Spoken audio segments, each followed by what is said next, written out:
There are lots of words in the English language. In fact, hundreds of thousands. By the age of 5, most of us will have learned about 2,000 of them. So when do we start collecting these words? Well, pretty much as soon as we're born.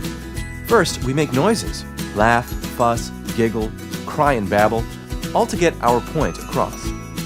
Then, we begin to collect words from our parents and others around us and add them to our vocabulary. How is a new word added to our vocabulary? Well, it's a combination of things. We hear the word over and over. We work out what it means by clues from our parents. And between 1 and 2 years of age, we begin to try and say the word. Over time, with repetition and practice, the word gets added to our collection. Once we have 50 to 100 spoken words, we begin to combine them. We keep learning new words and how to use them together in more sophisticated ways. By the time we're 5, we sound rather grown up. But what happens when something hinders that process? In this video, we're going to talk about learning language, when and how to intervene if you're beginning to worry about a child's language development, and the difference between speech and language. Let me introduce you to Trevor. His story of learning to communicate is a little different because he has special needs. Trevor loves being with his parents and others, and through these interactions, he begins to learn how to communicate. He uses different sounds to tell what he likes and dislikes. He also makes other noises when people talk to him. As the months go by, Trevor does more. He starts babbling and reaching out for things, as well as pushing them away. His mother sees that, just like his big sister, he's starting to really communicate. Everything he's learned up to this point has been studied and documented by researchers. Therefore, we know how language develops and at about what age to expect 1, 2, and 3 word utterances and beyond. Fast forward a little bit. Trevor is 2. He has many ideas and words in his head, but he has trouble saying them. This is very frustrating for him. In addition, his parents are worried because learning to talk wasn't this difficult for his sister. His mom and dad decide to get some help. His doctor and preschool teacher recommend that he meet with a speech-language pathologist, or SLP. Mom is thankful because Trevor is getting help, and Birth to 3 services in her state provide and cover therapy. Trevor's happy because he loves his weekly play-based sessions.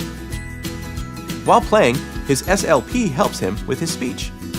They work on breathing, turning his voice on and off, and saying different speech sounds. In addition, she also helps him learn language. Learning language means learning new concepts, words, word endings, and word order. You might think that language and speech are 2 words for the same thing, but they're really not. Simply put, language is learning words, word endings, and the rules to combine those words to convey ideas. Language can be spoken, written, signed, or produced with symbols. Speech, on the other hand, is the physical act of pronouncing the words of language using your breath support, vocal cords, tongue, and lips. Speech, then, is just one of many ways we produce language. Typically, children use speech to learn language. If a child has difficulty speaking, this can impact language learning. Imagine a toy train set. It has many different sizes and colors of train cars that can be connected in a variety of ways. However, in order for the train to get anywhere, it needs a track. In this scenario, the track is speech, and the train cars are the words of language. The track is how the train gets from one place to another, or from one communicator to another. Speech is one type of train track. Sign language or using a communication device are other types. The track may be different, but the train cars are nearly the same. Back to Trevor. Unfortunately, he has difficulty producing speech, which also impacts his ability to learn language. In order to further develop his communication and language, his therapist decides to introduce a communication device. A common concern is that using a communication device, which is a form of augmentative and alternative communication, or AAC, will inhibit speech development. However, studies have shown that this is not the case. The device helps him because he can now play with words without having to rely on his speech alone. Trevor continues to have fun working on his speech as well. We all have a variety of tools in our communication toolbox. We use our voice, gestures, signs, facial expressions, body language, computers, and cell phones. Trevor's no different. He uses all of these things plus one more, his communication device. With one more tool in his communication toolbox, Trevor is happy and less frustrated, and so's everyone else.